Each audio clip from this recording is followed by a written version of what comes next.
Alright, we're going to get started shaping this soon, but before we start, I want to show you how I have this bound up here.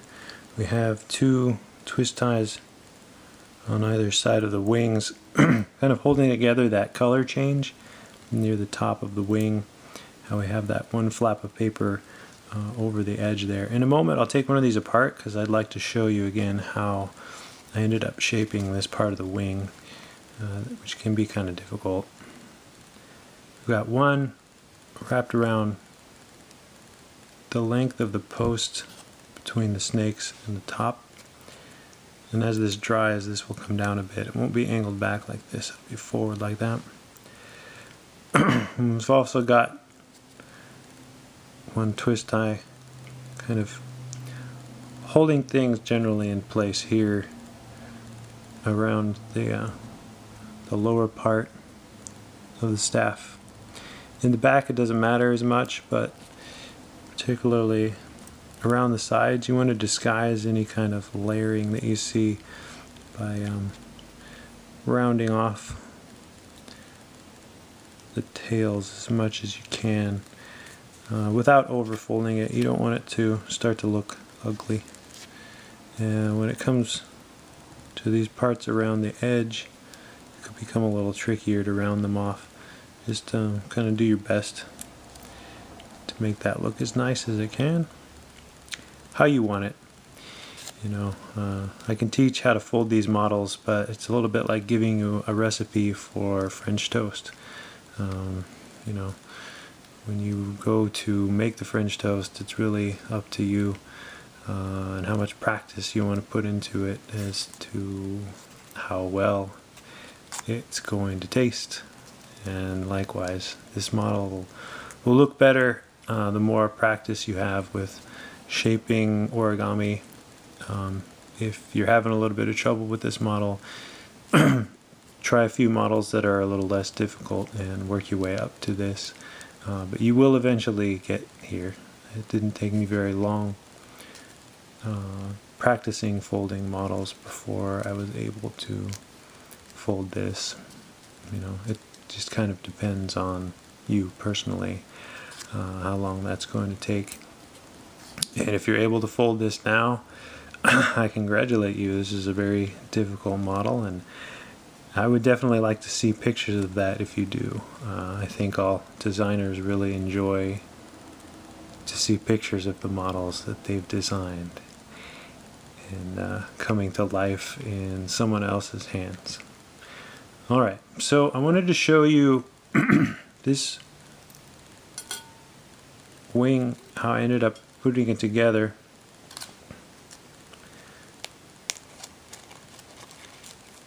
This angle ended up being a lot more shallow, and I kind of spread this part out a little bit more. I don't know if you can tell. This crease is still the second one in, but this crease, the mountain fold, actually got pushed in a little bit. Right here it's about halfway between the two creases, and closer toward this end it's back more toward that third crease. So this crease kind of curves a little bit, and I think that gives the wing a much nicer look. I don't know if you can tell, but here's the crease that we had it on. You just kind of move that out a bit, and here you see all of the detailing on the feathers of the wings. Okay. This line is where it was, and I pushed it back further to here so that when you swivel this back, it's very close to that where this flap goes into the post there. So angling this back and also spreading this out a bit more really helps to achieve that. And here's what it looks like from the back. Okay, when it's flattened down, it's like this.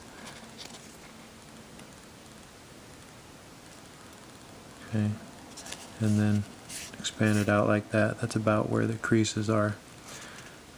So it does take a little bit of time to shape the wings into place, and you do want them to be symmetrical, so whatever you do to one side, make sure you're doing to the other side, because little adjustments really change the size of each of the wings. This is about as big as you can shape them to be.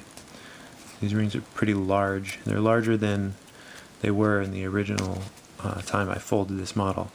Now you want to put this part of the paper in underneath that flap, and then I take one twist tie and kind of curve it in half, and then that part at the top kind of make it so it can wrap around the top. And then once you have it settled there, oops, it needs to be all around the entire thing. Then extend these out right along the edge of all that and hold it in place with a clip, something like this.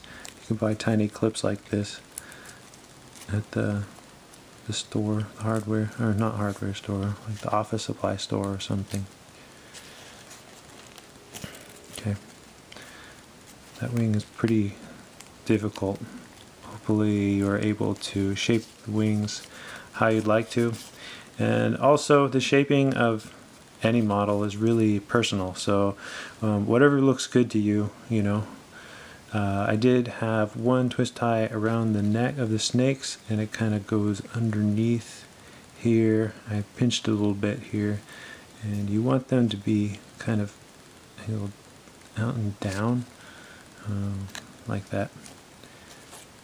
Okay, so this is generally how you want it. This little bit of the tail ends up being pointed out kind of towards you, but like I said, just shape it how you feel it should be shaped. These are just suggestions.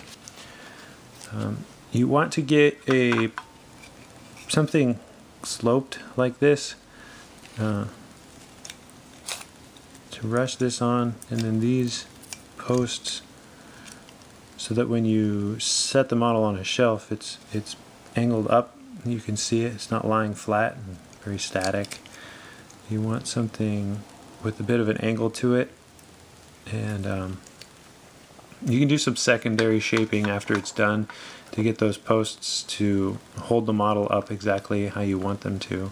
But for right now, just get something angled and then something kind of heavy behind it,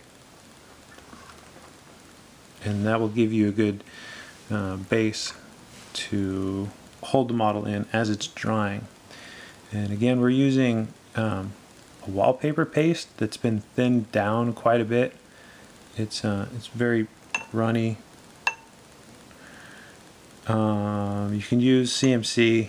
You can use all kinds of paste. It's not a glue. It's just something to help the paper hold its shape. I kind of compare it to hairspray or hair gel. You know, it's not going to permanently hold your hair in place. It's just meant to style it and give it more personality and help to tell the story that you want your paper to tell a little more clearly. Okay, let's begin adding some paper stiffener to the paper here. And you're just going to come in and give everything a really light coat. You don't want to drown it. Okay. And anytime you see where it's really pooling up, you want to move the paste across the paper until you can't really move it anymore. You could add some of this to the paper just a little bit at a time, and add your twist ties or however you're going to hold the model together. You don't have to do all of this at one time. As a matter of fact, if you've seen the video for Ridley, you know I took a few hours to apply the CMC to that. But I'll show you a version that I'm working on right now, and this is obviously more of a flying position. But I've been working on this for days, you know, a little bit at a time. And you can see I took the time to do some extra shaping elements. And this isn't changing the crease pattern of the paper at all, but just taking my time with the shaping and really, you know, manipulating the paper and, as Wasel might say, giving it some more life outside of the technique. So, you know, the shaping of a model is really a personal thing, and it depends on how much time you're willing to invest in it, and what you ultimately hope the model will inspire in your audience when you show someone what you've made. You know, in my opinion, a good origami is one that you don't have to necessarily say too much about for it to convey the message that you want it to. You know, obviously when you show an origami model to someone, especially someone who's unfamiliar with advanced origami, they want to know a little bit more about it, and you probably want to brag a little bit about it too. You might talk to them about the process, things like that. But when I show Caduceus to a friend, I want their initial reaction, what they feel when they see it first, to be, you know, some connection with what that symbol or that character means to them.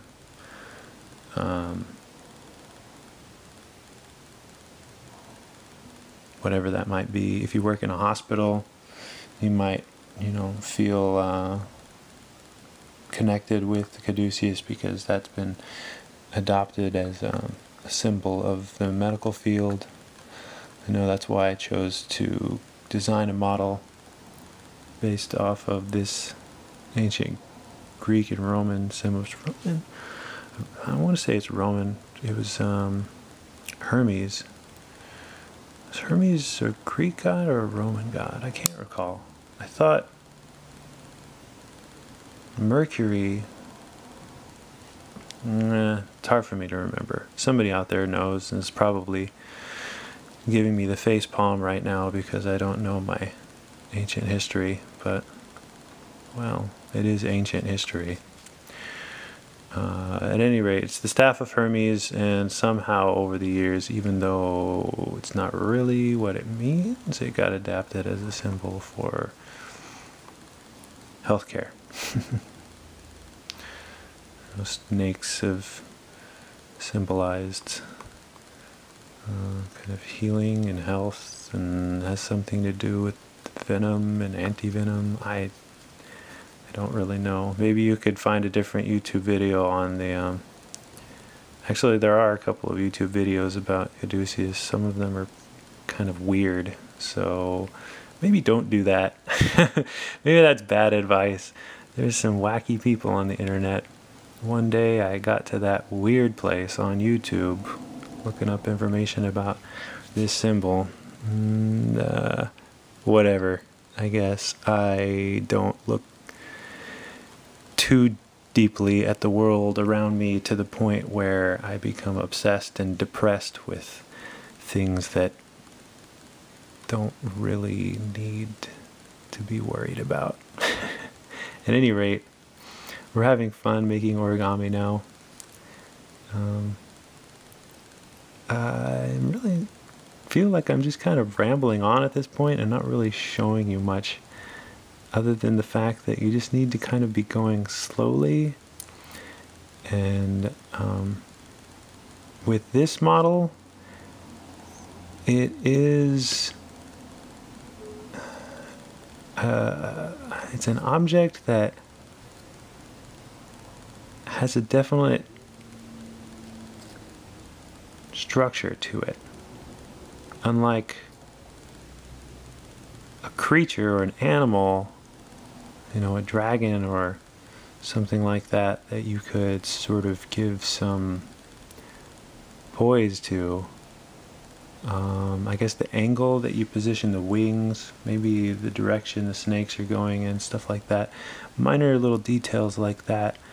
But this model, the shaping of it is pretty straightforward.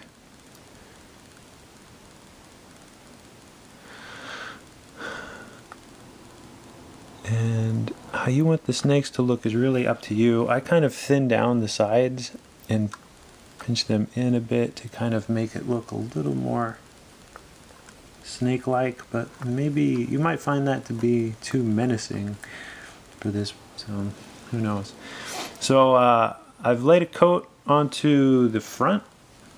I'm going to let all of this dry, which will probably take a couple of hours. And when it's done, I'll go ahead and attack the back of the model and get some on that. Oh, before I forget, you want to really get the posts, especially the layers, really well. So do this, and then if you have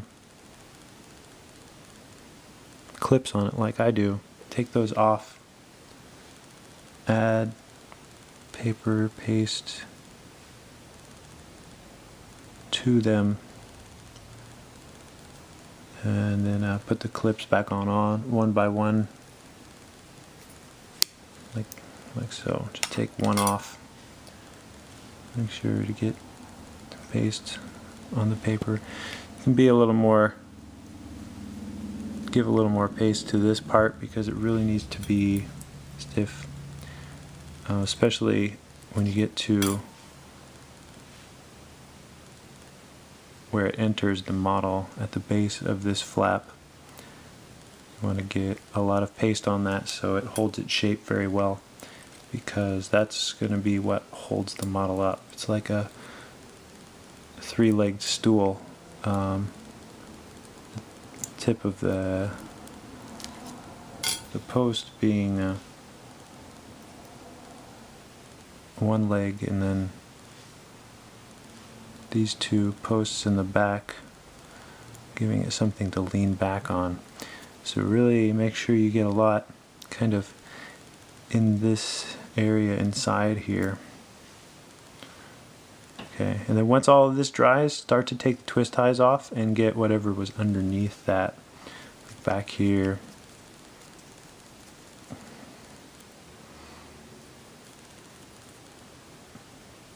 Okay, should be good. Alright, I'll be back in a little while after this is dried some to show you what the model should look like once it is dried.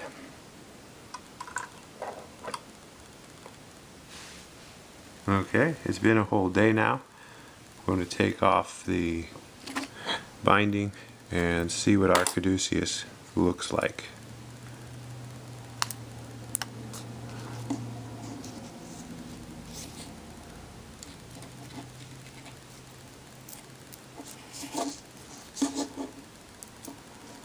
Be careful, sometimes the paper on these comes off. You can remove that later.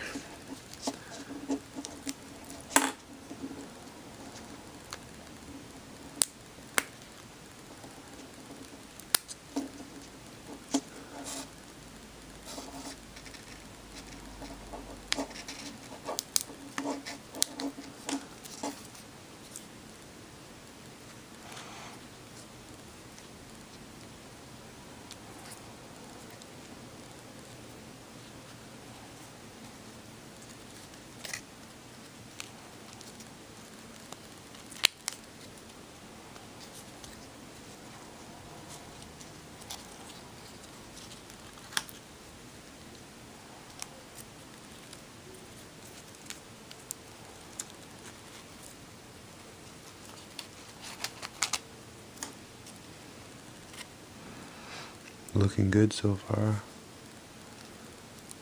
Let's see how all the heads of the snakes turned out.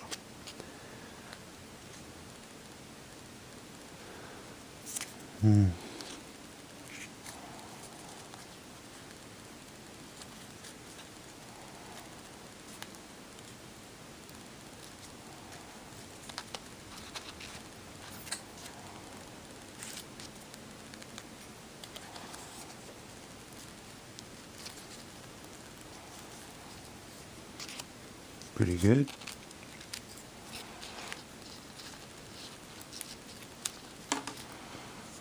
There.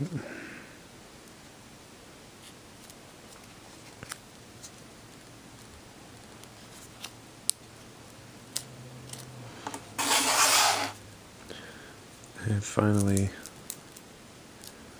all of these clips that were holding the posts on straight.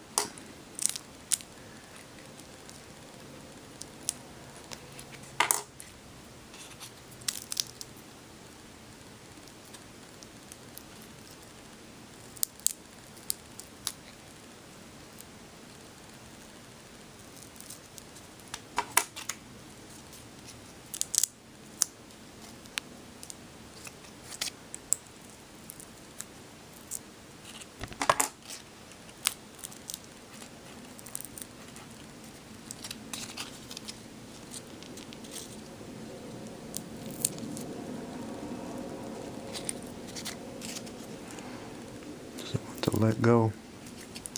Just be careful when you're taking everything off.